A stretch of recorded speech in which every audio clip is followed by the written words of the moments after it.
하나님께서 처음 사람을 만드실 때 남자는 강함의 상징으로, 여자는 부드러움의 상징으로 만드셨습니다. 그래서 남자의 강함과 여자의 부드러움이 잘 조화되도록 부부가 되게 하셨고 아름다운 가정을 이루게 하셨습니다. 신약 성경을 보면 20개 정도의 교회가 소개되어져요. 그 중에 칭찬받는 교회도 있고 이상적인 교회도 있습니다. 그런데 우리의 관심을 끄는 교회가 있어요. 고린도 교회입니다. 고린도 교회는 여러 면에서 연약함이 있었고 흠이 있었고 실수가 있었고 문제가 많았던 교회입니다. 사실 우리의 모습이 그렇지 않습니까? 여러 면에서 연약하고 부족하고 흠도 많고 실수도 많고 문제도 많은 인생이지 않습니까? 그래서 문제 많은 고린도 교회가 끌리는 것 같습니다. 고린도 교회는 은사면에서 아주 탁월했습니다. 열심과 열정 면에서 뒤처지지 않은 교회였습니다. 그런데 많은 문제가 있어서 그 교회를 개척한 사도 바울의 마음을 불편하게 했어요. 그래서 바울이 고린도에 있는 성도들에게 편지를 쓰면서 그들의 문제점 하나하나를 조목조목 들춰가면서 교훈하고 권면하는 내용이 고린도 전서입니다. 만약에요, 고린도 교회에 문제가 없었다고 한다면 고린도 전서는 쓰여지지 않았을 것입니다. 그런 면에서 문제가 꼭 나쁜 것만은 아닙니다. 한번 따라해 보실까요? 문제가 꼭 나쁜 것만은 아니다. 고린도 교회 성도들은요, 서로 편이 갈라져 가지고 파당을 만들게 되었고 서로 비방하고 서로 미워하면서 싸웠어요. 성적으로도 죄를 많이 범했어요. 성적으로도. 이 고린도라고 하는 도시가 성적으로 타락한 도시였거든요. 비록 그들에게 복음이 전해져서 예수를 믿게 되었지만 그런 환경 속에서 거룩하게 산다고 하는 것이 결코 쉬운 일이 아니었어요. 그래서 옛날의 모습으로 돌아가서 성적 부도덕한 행위를 범하게 되었어요. 물론 하나님 앞에 회개했지요.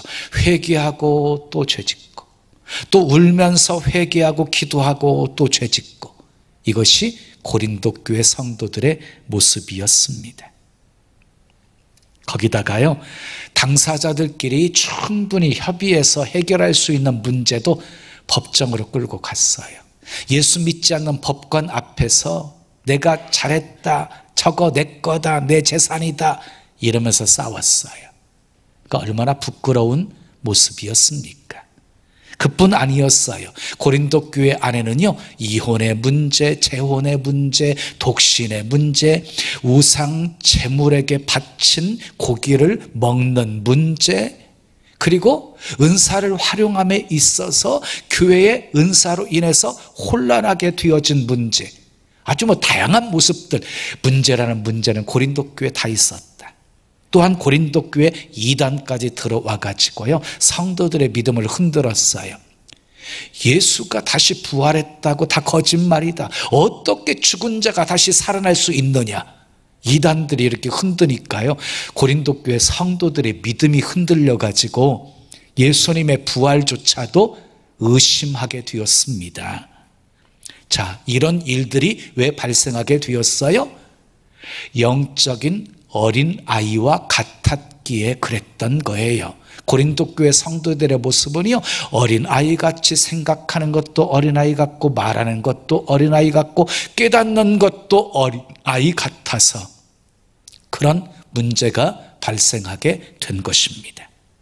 본문 고린도 전서를 마무리하면서 마지막으로 깨어 믿음에 굳게 서서 남자답게 강건하라, 아주 힘주어서 권면을 하고 있습니다.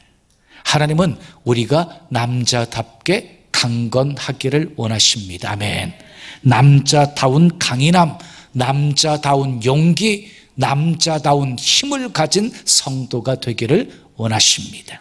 그러면 남자다움은 어떤 것일까요? 어떤 사람이 남자답게 강건한 사람일까요? 일반적으로 남자답다 하는 말은요, 힘을 바탕으로 해서 용감하고 뒤로 물러서지 않는 강인함, 이것을 남자답다, 일반적인 표현이에요.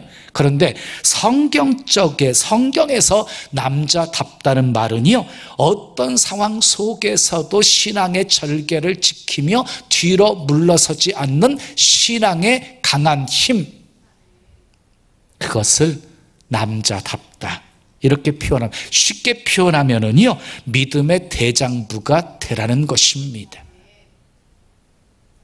성숙한 믿음의 사람이 되라는 것입니다.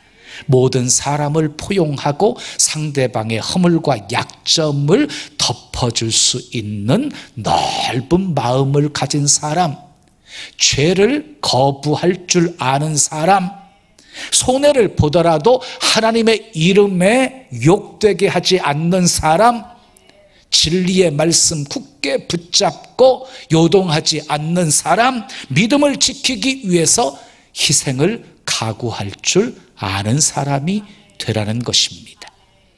여러분, 성숙한 신앙인과 미성숙한 신앙인의 차이가 무엇이라고 생각하십니까? 여러분, 성숙한 그리스도인은요, 자기 신앙을 스스로 지켜갈 수 있는 신앙인이에요. 어떤 시험, 어떤 고난, 어떤 아픔, 어떤 환난이 찾아와도 믿음의 길을 끝까지 가는 사람이에요. 교회 안에서는 자기가 해야 할 일을 찾아서 일하는 사람이에요. 내게는 힘들지라도 주님께서 기뻐하시는 일이면 나도 기뻐하면서 그 일을 감당하는 사람이에요. 내 욕심 따라 살지 않고 성령의 음성을 듣고 성령의 이끄심 따라 순종하면서 살아가는 사람이에요. 이런 사람을 성숙한 사람이라고 말하는 것이에요. 반대로 성숙하지 못한 사람은 어때요? 누군가가 도와주어야 겨우겨우 신앙의 걸음마를 내딛는 사람이에요. 다른 사람의 손에 이끌려서 억지로 교회에 와서 예배드리는 사람, 다른 사람의 눈치를 보면서 겨우겨우 봉사하는 사람이에요. 그런 사람의 삶의 중심에는요, 하나님이 없어요. 모든 일에 자기가 중심이 되어져 있어요. 내 기분과 내 감정과 내 이익이 하나님보다 항상 앞서 있어요. 이런 사람을 옆에서 지켜보면은요, 마치 외줄타기를 하고 있는 사람처럼 아슬아슬해 보입니다. 여러분 한번 생각해 보십시오. 모든 일을 스스로 하지 못하고 누군가가 가르쳐 줘야지 할 수 있고 누군가 이끌어 줘야 할 수 있는 사람이 가장이라고 생각해 봐요. 그 가정이 행복할까요? 적어도 가장이라고 한다면 남자답게 강건하여서 어떤 시련의 바람이 불어와도 끄떡없고 어떤 풍파 속에서도 하나님의 축복을 누리는 사람이 가장이 되었을 때 그 가정도 행복하지 않을까요? 열왕기상 2장 1절 2절에 보면은요, 위대한 성군이었던 다윗이 임종을 앞두고 사랑하는 아들 솔로몬을 불러놓고 마지막 유언한 내용이에요. 너는 힘써 대장부가 되라. 너는 힘써 대장부가 되라. 다윗이 사랑하는 아들 솔로몬에게 나라를 맡기면서 마지막 당부한 것이었어요. 대장부가 되라. 힘써 대장부가 되라. 대장부가 되라는 말은요, 남자답게 강건하라 하는 이 말과 같은 말입니다. 씨름 선수처럼 힘이 센 대장부가 되라는 것이 아니라 믿음의 대장부가 되라는 것입니다. 우리는 남자답게 강건해야 합니다. 아멘. 믿음의 대장부가 되어야 합니다. 그러면 남자답게 강건하려면 세 가지를 실천하셔야 돼요. 이 세 가지를. 절제 따라 하겠어요. 깨어 있어야 합니다. 본문 13절 말씀 함께 읽어요. 시작. 깨어 믿음에 굳게 서서 남자답게 강건하라. 자, 남자답게 강건하려면 깨어 있어야 된다고 말하고 있어요. 여기서 깨어 있다는 말은요, 기도한다는 말이에요. 여러분, 악한 원수 마귀는 우는 사자처럼 두루 다니면서 삼킬자를 찾고 있어요. 그래서 조금의 틈만 보여도 들어와 가지고 우리를 넘어뜨리려고 해요. 그러면 사단은 언제 우리 안에 들어와서 역사를 할까요? 잠자고 있을 때예요. 영적으로 잠들어 있을 때예요. 마태복음 13장 25절에 보게 되어지면은요, 사람들이 잠자고 있을 때 원수가 곡식 사이에 가라지를 덧뿌리고 갔다, 이렇게 말하고 있어요. 영적으로 잠들어 있을 때 사단이 가라지를 뿌린대. 그러니까 우리 신앙생활 속에 가장 위험한 상황은요, 영적으로 잠들어 있을 때라는 것입니다. 여러분, 시험에 들지 않도록 깨어 있어야 합니다. 그래서 예수님께서 겟세마네 동산에서 제자들에게 이렇게 말씀하셨어요. 시험에 들지 않도록 깨어 있어 기도하라. 마음에는 원이로되 육신이 약하도다. 몸이 약하다고, 몸이 피곤하다고 기도를 게을리 하시면 안 됩니다. 기도하지 않는 틈이 보이는 순간 사단 마귀가 들어와 가지고 여러분들을 넘어뜨리기 때문입니다. 골로새서 4장 2절의 말씀처럼 기도를 항상 힘쓰고 기도에 감사함으로 깨어 있어야 합니다. 자, 또한 여기서 깨어라는 단어는요, 종말과 깊은 연관성을 가지고 쓰여지는 단어입니다. 마태복음 24장 42절에 그러므로 깨어있으라. 어느 날에 주가 임할는지 너희가 알지 못함이니라 하고 말씀하셨고요. 또 마태복음 25장 13절에도 그런즉 깨어있으라. 너희는 그날과 그때를 알지 못하느니라. 주님의 재림을 준비하는 성도들에게 우리 주님이 계속해서 반복해서 언급하며 당부하고 있는 말씀이 깨어 있으라는 것입니다. 깨어 있으라. 그리스도인들은 말세에 세상을 깨우는 진리의 파수꾼들입니다. 파수꾼은 잠들면 안 됩니다. 파수꾼이 잠들면 자기가만 망하는 것이 아니라 성 전체를 멸망에 몰아넣는 것입니다. 파수꾼은 깨어 있어야 합니다. 기도함으로 깨어 있어야 합니다. 찬양함으로 깨어 있어야 합니다. 감사함으로 깨어 있어야 합니다. 주님의 재림이 더욱 임박한 이때에 영적으로 늘 깨어서 복음의 나팔 크게 부는 영혼의 파수꾼들이 되시기를 예수님의 이름으로 축원합니다. 자, 두 번째 따라하겠습니다. 믿음에 굳게 서야 합니다. 이어지는 또 13절 말씀 다시 읽어요. 시작.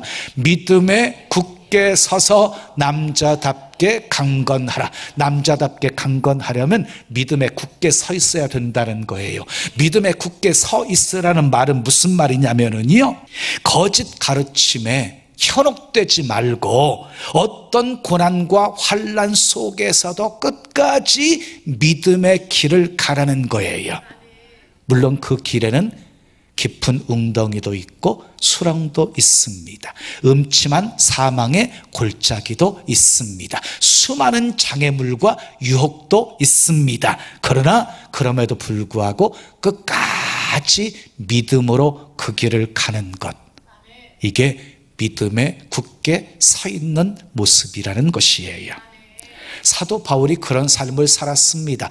바울의 삶은 평탄하지 않았습니다. 수많은 위험, 수많은 고생, 그리고 심지어는 죽을 고비까지 수없이 넘겼습니다. 아주 험난한 사역의 길이었습니다. 그러나 바울은 끝까지 선한 싸움 싸우고 달려갈 길 달리고 믿음을 지켰습니다. 초대교회 성도들도 그런 삶을 살았습니다. 온갖 박해와 핍박 속에서도 끝까지 믿음 붙들고 승리했습니다. 여호수아 갈렙도 그런 삶을 살았습니다. 모든 이스라엘 백성들이 돌을 던지려는 그 상황 속에서도 하나님께서 주신 약속의 말씀을 붙들고 진리 가운데 굳게 서 있었습니다. 결국 불신앙의 사람들은 광야를 40년 동안 돌면서 다 죽었지만 여호수아 갈렙은 약속의 가나안 땅에 들어갈 수 있었습니다.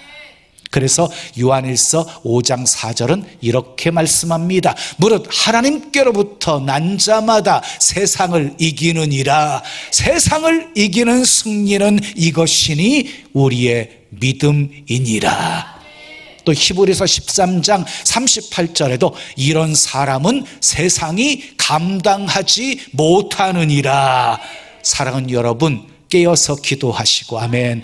믿음에 굳게 서서 세상이 감당하지 못하는 믿음의 대장부들 되시기를 예수님의 이름으로 축원합니다. 마지막 세 번째, 따라하세요. 모든 일을 사랑으로 행해야 합니다. 자, 본문 14절 말씀 함께 읽어요. 시작. 너희 모든 일을 사랑으로 행하라.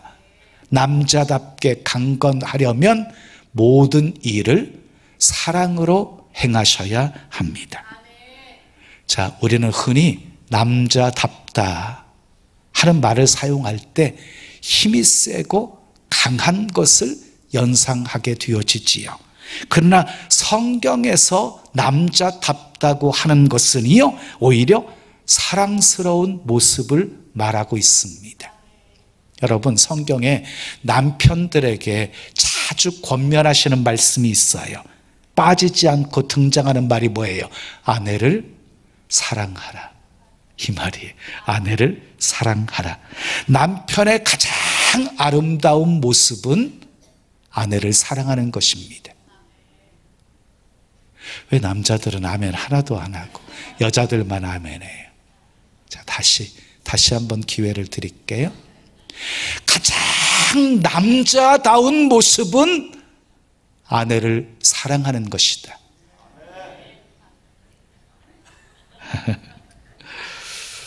권위를 내세우고 소리를 치면서 가족들 꼼짝하지 못하게 만드는 것이 남자다운 모습이라고 착각하지 마세요. 에베소서 5장 25절 말씀 함께 읽어요. 시작. 남편들아 아내 사랑하기를 그리스도께서 교회를 사랑하시고 위하여 자신을 주심같이 하라.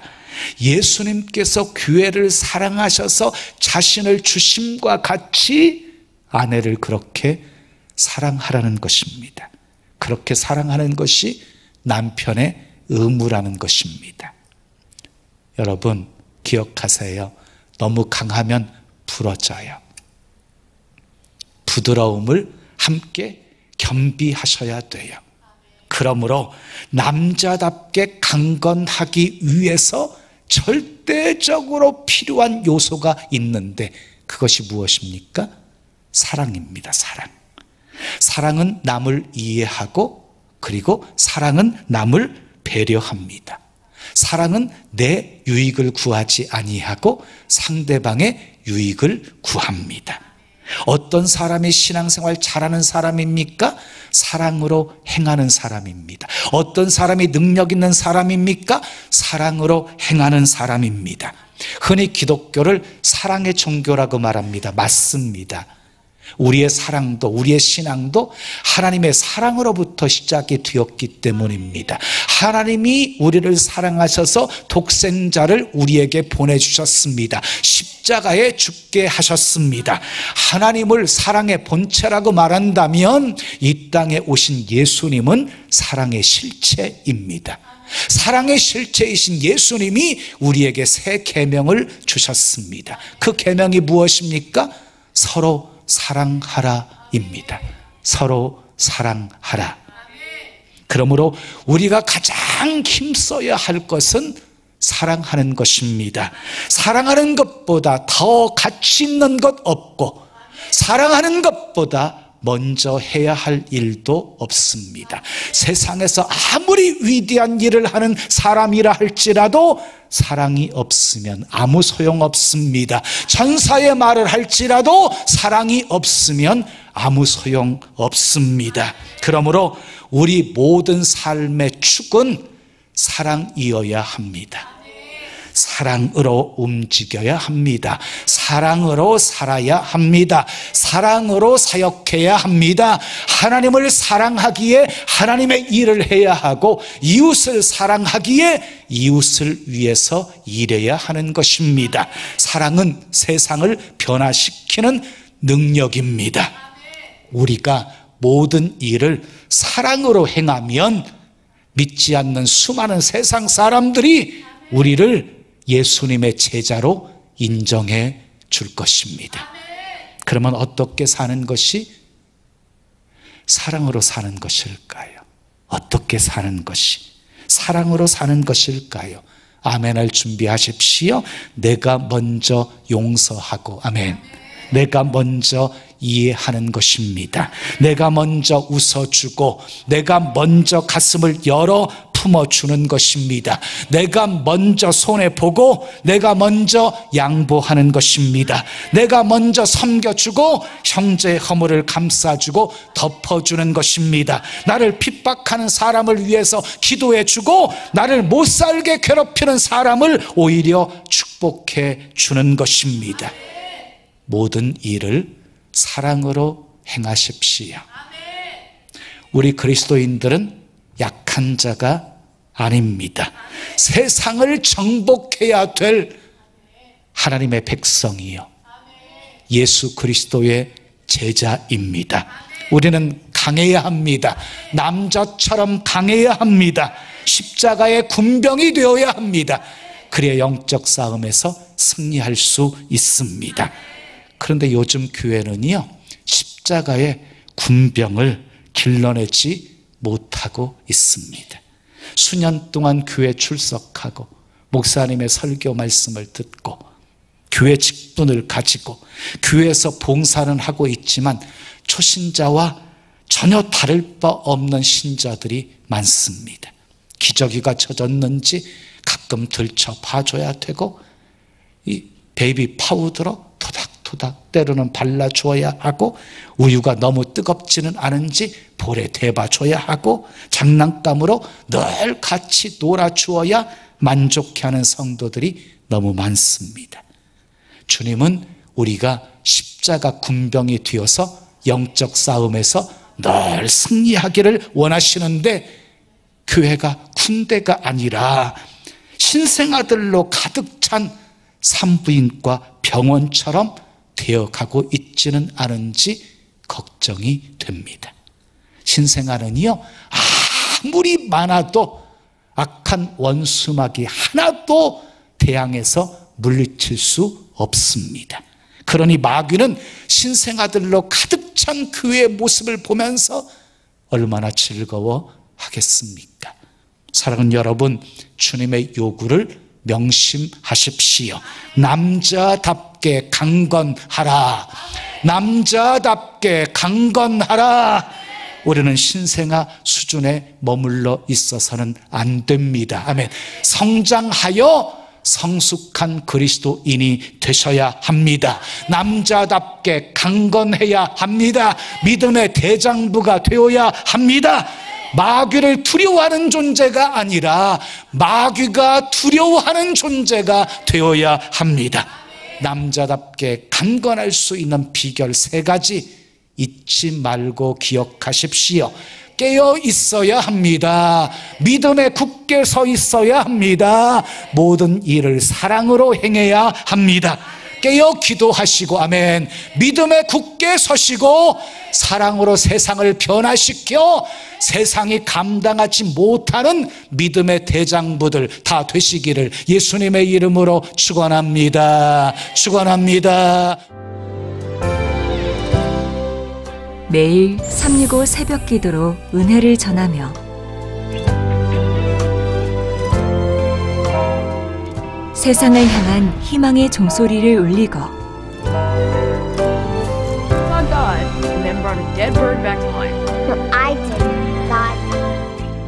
기적을 믿는 소녀로 한국 교회의 믿음을 회복시킨 구티비. 이 모든 것이 성도님들의 기도와 후원 덕분이었습니다.